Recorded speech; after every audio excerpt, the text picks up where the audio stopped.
పశ్చిమ గోదావరి జిల్లా ఉండి పంచాయతీ బోర్డు మీటింగ్ లో మహిళా సర్పంచ్ పై దాడి జరిగినట్లు తెలుస్తోంది. సభ్యులు కాని వారు కొందరు పంచాయతీ బోర్డు మీటింగ్ హాజరవడంతో వారిని సర్పంచ్ నిలదీశారు. ఈ సమావేశానికి ఎందుకు వచ్చారని కాగిత విఘ్ని లడబాల నానిని ఆమె ప్రశ్నించారు. ఈ కార్యక్రమంలో తనపై సభ్యులు దాడికి దిగారని సర్పంచ్ సౌజన్య ఆరోపించారు. తన భర్తను రక్తం వచ్చేలా కొట్టారని ఆవేదన వ్యక్తం చేశారు సౌజన్య. గ్రామం ఉండి పంచాయతీ ఉండి సర్పంచ్ నేను మహిళా ఎస్సీ సర్పంచ్ ని. నేను బోర్డు వచ్చిన కాడి నుంచి 4 సంవత్సరాల నుంచి చెప్తున్నాను. నేను ఎవరైతే నేను మహిళా సర్పంచ్ నాతో పాటుగా చాలా వరకు మహిళా నెంబర్లే ఉన్నారు. నేను వచ్చిన కాడి నుంచి చెప్తున్నాను. ఈవోకి ఇప్పటికే 2 ఇన్ఛార్జీలతో చేశాను. ఇప్పుడు పర్మనెంట్ ఈవో గారు వచ్చారు, అనిల్ గారు. మరి ఆయన వచ్చిన తర్వాత కూడా చెప్పాను, నేను ఎవరు నెంబర్ అయితే వాళ్ళే రండి, రమ్మనండి, భర్తలు రానివద్దు, భర్తలు వచ్చి నా మీద గొడవ చేసి ప్రతిసారి దాడి చేస్తున్నారు అని చెప్పాను. ఆయన ఇప్పుడు వచ్చిన కొత్త ఈవోకి గుమస్తా కూడా చెప్పాను, ఎవరి నెంబర్ అయితే వాళ్ళే వచ్చి మాట్లాడాలి, నేను లేడీ సర్పంచ్ నే కదా, వాళ్ళ సమస్యలు ఉంటే నాకు చెప్పండి అని కూడా చెప్పాను.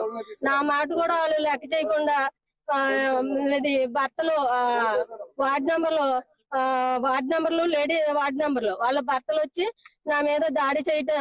ఇప్పుడు 11వ వార్డ్ నెంబరు ఈ రోజు కాగిత విద్యు వచ్చి ఆడబల్ల నాని ఇద్దరు ఆయన ఏంటి ఎవరి నెంబర్ అయితే వాళ్ళే రావాలని చెప్పాను. ఇప్పుడు 11వ వార్డు నెంబరు కాగిత నాగమణి వాళ్ళ భర్త కూడా వచ్చి ఎప్పుడు చూసినా ప్రతి మీటింగ్ కి ఆ కాగిత విజయ వచ్చి విధ్వంసం చేసేస్తాడు. పంచాయతీని క్రమంగా నడవనివ్వడు. ఆ తోట విద్యు 11వ వార్డు నెంబరు నాగమణి భర్త ప్రతిసారి గొడవే, ప్రతిసారి మా మీద గొడవే. ఈసారి మరి ఏం పెట్టుకుని వచ్చాడో తెలియదు కానీ మనసులో నేను చెప్తున్నాను, ఎవరు ఇలాగే విషయాలు అవుతున్నాయని భర్తలు రావద్దమ్మా, వార్డు నెంబర్లు ఎవరైతే వాళ్ళే రానండి అని చెప్తున్నాను. అలా నేను మహిళా సర్పంచ్ కూడా చూడకుండా నువ్వు మాట్లాడుకు, నువ్వు మీ ఆవిడతో మాట్లాడచ్చు, నువ్వు నెంబరు కాదు ఎవరి నెంబర్ అయితే వాళ్ళే రావాలని నేను అడిగితే నువ్వెవరు నాకు చెప్పడానికని నా మీదకి వచ్చి జుట్టు పట్టుకుని మీద తోసి పడేస్తే నన్ను కొట్టాడు. ఇదిగో చూడండి, అదేంటి నా భర్త కూడా వార్డు నెంబరే, 17వ వార్డు నెంబరు నా భర్త. అదేంటి మహబూబాబాద్ జిల్లా కేంద్రంలో కాంటాక్ట్ ఏఎన్ఎంలు దీక్ష